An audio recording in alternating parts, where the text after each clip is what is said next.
Hi everyone, it's Liz here, and yes, I am on our family's holiday. It's one that we do each year, and I'm actually in our caravan. Now this is the caravan. It's about 29 foot long, so it's nearly 30 feet long, and we bought it secondhand really cheaply, and it was really ugly inside. It was all brown with really old lighting and everything, and we left it at home, and my husband and I and all of our children did a renovation on it. So we've completely renovated. So let me show you a little bit about it. So firstly, you can see this area at the very end is the bedroom. So have a look at this. It's amazing. I just love it. It's a little bit like having a little home on wheels, but with our own special touches. So this is the way it works. So you've basically got, actually I wonder if I can flip this around. Oh yes I can. I'm going to flip it, and then you can see what I see. So basically, we put these little bedside tables in and lots of PowerPoints and lights. We put a queen size bed in it. It's got a gas lift, and you lift the bed up, and I store all the blankets and the sheets under it. You're looking at a mirrored wardrobe there. So that's our mirrored wardrobe. And here are where I've got my little towel rails for our bath towels. And here outside is our lake view. So you can see we've got a lake view, and there's our friends next door camping, and there's a whole lot of people down there on the water on paddle boards and things like that. And we basically are really close. Now if you go this way, so I'm now turning around, we've got all these cupboards here, all the board games are up the top there, and all of our, we've got our sunblocks here. On this side we've got 3 bunks, but all of our children prefer to sleep outside in swags or tents. So these bunks are like our emergency bunks if the weather's really bad, or we use them for storage, as you can see. And we've got a full-sized fridge, and we've got a full-size stove, and that's the original. In fact, a lot of this is the original. We've basically just painted it or done a bit of a swish-o on it. So this is all original. I've got the kettle and the sink, and I've got a new range hood in and some paper towel as you walk in and out the door. There's one of our dogs down there having a rest, and then over this side we've sort of got our lounge area. So you can see I've put some funky cushions in, and I've had these all recovered, and this is vinyl here, and on this side it's kind of got the nice soft material, so you can flip them over and sleep on them if you want to. Up here I've got all of our cupboards, and I've just made this perspex, and in here this is all just glass, plastic, like hardened plastic that you use in a hotel or something like that, or in a pub or a restaurant. And then this area here, my daughter's tent's just out the window there. This area here is our little dining table, and we can fit about 6 people there, and we'll often play a board game or do something like that. So that's the way it worked. We put new flooring in. This is just like flooring from Bunnings or a hardware store that's just really hard wearing, and it's good for the water. And if you go out the door here, you can see our beautiful lake. You can see somebody putting some things in the esky. That's Brett. Say hi. You're saying hi to lots of people. And they've got this tarp up because it gets super hot here.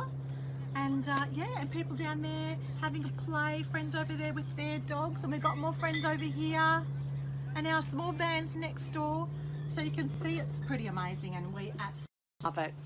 So I hope you liked my little tour of my little van, which is one of my favourite places that we go every summer here in January in Australia. So we're kind of right on the border of Victoria and New South Wales, and we're very close to a town called Swan Hill, which is where my husband grew up, and this is his childhood lake, and that's how we turned out to be here. So this is why we come here every year, because it's part of his childhood and he absolutely loves it. So today's topic. Now, yesterday I was talking to you about ways that children find to get through school. Now, yesterday I spoke about my girlfriend Liz, who had her grandfather help her, and also a tutor for year 10, 11 and 12. And that tutor actually helped her just to organise her thoughts, her processes and her homework. But today I'm throwing this back at you because I want to know what it is that your child can do it. Anne-Marie says she'd like to come camping. Anne-Marie, all of our friends come, and it's so much fun, and anyone is welcome. We just have the best time here. It's just beautiful.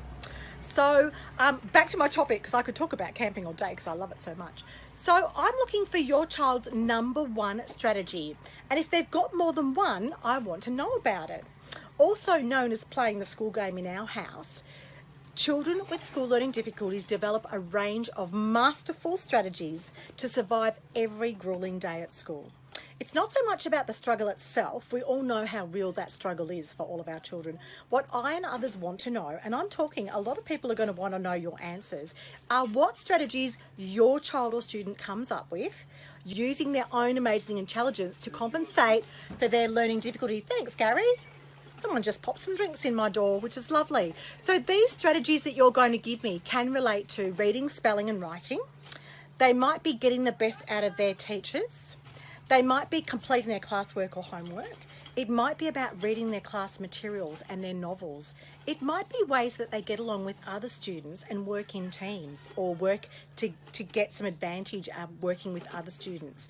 You know, students who struggle at school invariably have a whole nother way of looking at ways of things and problem solving, and they can be terribly, really advantageous in teamwork because they think a little bit differently.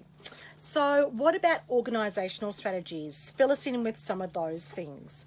What about memorising dates and facts, software they can't live without, getting support from their schoolmates, and using the school support systems and also the pastoral care services. So Anne-Marie's saying that her children have amazing memories, and that is fantastic, Anne-Marie. I want to know what their memories are amazing in which areas. So what do they have amazing memories for, and how have they actually got to the point where they can develop amazing memories? What strategies do they use? We're going to have parents and teachers who want specifics, so I need you to be as specific as possible. Now, I'm going to publish all of your answers because they're going to help others. So make sure that you ask your children and that your students dig deep, and please include as much detail, as I said, as possible in your comments below. You'll be rewarded tenfold because next week I'm going to publish all of your results in next week's blog. So there you go. I love being able to show you what I do with my family when I'm traveling, and I hope you had a fantastic school break over Christmas. And if you are in America or England, you'll be going back to school, I know. Here in Australia, we don't go back to school until the beginning of February. But at Dyslexia Daily, we are full steam ahead. So we'll be chatting to you every week, Tuesdays, Wednesdays and Thursdays, filling you in on all the things that we do. So I hope you have a fantastic day, and I look forward to reading all of your posts. And yeah, and I think someone's asked me a question.